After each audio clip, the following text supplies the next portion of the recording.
विधानसभा चुनाव की तैयारियों में जुटे मोहनलाल बडौली 28 जुलाई से प्रदेश में करेंगे दौरा। हरियाणा में तीसरी बार बनाएंगे बीजेपी की सरकार।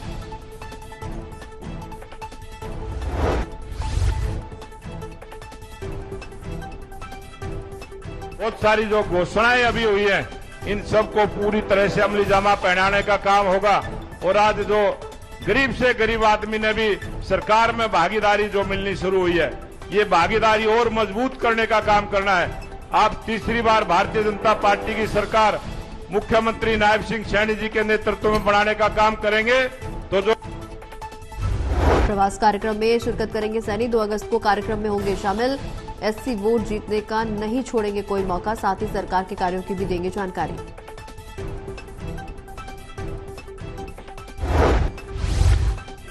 कमान ऐसे लोकप्रिय मुख्यमंत्री जी के हाथ में है, जो दिन रात इस हरियाणा प्रदेश की खुशहाली के लिए सोचते रहते हैं, करते रहते हैं। और जैसे ही मुख्यमंत्री बने उसी समय आचार संहिता लगी। बहुत सारी चीजों की जो योजनाओं की घोषणा करने में, जैसे ही आचार संहिता हटी।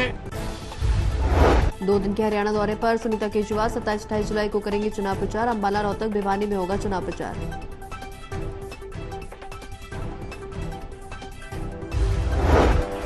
प्रदेश का रोड समाज बीजेपी के साथ समाज लोकसभा चुनाव में पार्टी के साथ एकजुट रहा। अगर पार्टी सम्मान करना चाहे तो करनाल क्षेत्र उपयुक्त स्थान। कोई भी अगर हम कोई लड़ाई जीतने के लिए चलते हैं, सबसे पहले उसमें संगठन मजबूत होना चाहिए।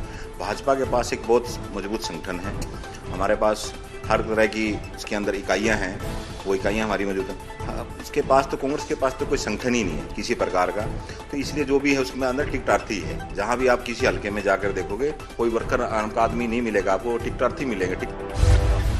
बाल बाल बचे अजय चौटाला और Naina Chautala. National highway Hisar Chandigarh road पर गाड़ी के सामने आई नीलगाय। जेजेपी सुप्रीमो अजय चौटाला की गाड़ी हुई दुर्घटनाग्रस्त। हरियाणा में स्वास्थ्य सेवाएं बाधित। प्रदेश के सरकारी डॉक्टरों की हड़ताल के बाद एनएचएम कर्मचारी भी हड़ताल पर। जिला प्रधान ने कहा, मांगों को मनवा कर ही काम पर लौटेंगे। 2018 में भी हमने स्ट्राइक की थी। 5 साल का सरकार के पास समय था एनएचएम कर्मचारी को मांगों को पूरा करने का, लेकिन सरकार ने अभी तक इस पे कोई संज्ञान नहीं लिया। बस आश्वासन के सहारे देती रहती है। हम पहले भी अपना मांग पत्र लगातार 5 साल से दे रहे हैं, लेकिन सरकार का कोई। एनएचएम कर्मचारियों ने सरकार के खिलाफ खोला मोर्चा। रोहतक सिविल सर्जन कार्यालय के बाहर अपनी मांगों को लेकर धरना शुरू। कर्मचारी पिछले 27 वर्षों से हेल्थ डिपार्टमेंट को अपनी सेवाएं दे रहे हैं। कोरोना में भी हमने बहुत ही अद्वितीय सेवाएं दी, लेकिन सरकार लगातार 10 सालों से हमारी अनदेखी कर रही है। हमारी काफ़ी मांगे हैं जिसको सरकार ने कभी पूरा नहीं किया, लेकिन अब हमारी केवल एक ही मांग है कि हम लगातार 27 सालों से और कोरोना में। प्रदेश के सरकारी हॉस्पिटल के डॉक्टर हड़ताल पर। सरकार से बातचीत रही विफल। 4 दिन की हड़ताल पर जाने का फैसला।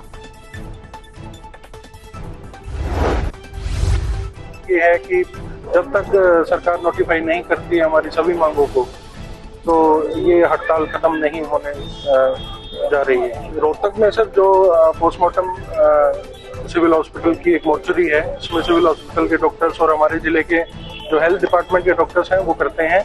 लेकिन कल और आज दोनों दिन ऐसा है। रोहतक में भी डॉक्टर्स हड़ताल में शामिल। पीजी के लिए 1 करोड़ का बॉन्ड प्रमोशन। सीधे सीएमओ भर्ती का कर रहे विरोध। ओपीडी सेवाएं रहेंगी बाधित। तो बॉन्ड अमाउंट है, उसकी नोटिफिकेशन गवर्नमेंट ने कल जारी करी, लेकिन उसमें भी काफी त्रुटियां हैं। वो भी दोबारा कंसिडर किया जाना चाहिए। तीसरा जो कन्वीनियंस अलाउंस की मांग थी वो गवर्नमेंट ने नहीं मानी है, जो विदाउट कंडीशंस हमने मांगा था। जो कन्वीनियंस अलाउंस हमारे डॉक्टर्स अगर कहीं अपना गाड़ी का उपयोग करते हैं ड्यूटी से आने जाने के लिए। कारगिल विजय दिवस की 25वीं सालगिरह। बंडारू दत्तात्रेय ने शहीदों को श्रद्धांजलि दी। कारगिल विजय दिवस के मौके पर शहीदों की वीरता को नमन किया। भारत के इतिहास में स्वर्ण पन्नों में लिखा जाएगा, ऐसा मुझे पूरा विश्वास है। और आज मैं पश्चिम कमान की इस केंद्र में जो कारगिल में बलिदान हुए जो सैनिक है, हमारे देश के, भारत के जो है